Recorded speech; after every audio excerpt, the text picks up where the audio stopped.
தங்காலை போலீசார் முன்னெடுத்த விசேட சுற்றிவளைப்பின் போது அனுமதி பத்திர நிபந்தனைகளை மீறி மணல் ஏற்றிச் சென்ற 18 டிப்பர் வாகனங்கள் போலீசாரின் கட்டுப்பாட்டுக்குள் கொண்டுவரப்பட்டுள்ளன. டிப்பர் ரக வாகனத்தின் பின்பக்க பெட்டியை உயர்த்தியும் வேறு வாகனங்களில் பெட்டியை இணைத்தும் கூடுதலாக மணலை ஏற்றிச் சென்றுள்ளதாக போலீசார் தெரிவித்துள்ளனர். இவ்வாறான செயற்பாடுகளினூடாக அரசாங்கத்திற்கு கிடைக்க வேண்டிய வரி கிடைப்பதில்லை எனவும், வேதி கட்டமைப்பு சேதமடைவதாகவும், விபத்துக்கள் அதிகரிக்கக்கூடும் எனவும் போலீசார் சுட்டிக்காட்டியுள்ளனர்.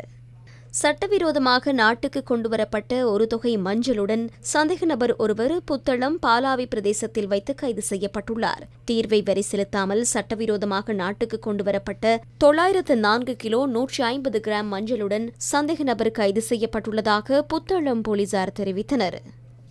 சிலாபம் அம்பக்கந்தவில கரையோர பகுதியில் ஒரு தொகை பீடி இலை போலீசாரினால் கைப்பற்றப்பட்டுள்ளது. கடல் வழியாக சட்டவிரோதமாக கொண்டுவரப்பட்டிருக்கலாம் என சந்தேகிக்கப்படும் 250 கிலோ 900 கிராம் பீடி இலைகள் அடங்கிய 6 பொதிகள் போலீசாரினால் கைப்பற்றப்பட்டுள்ளன. குறித்த பீடி இலைகளை கொண்டு வந்த சந்தேக நபர்களை கைது செய்வதற்கான விசாரணைகள் ஆரம்பிக்கப்பட்டுள்ளன.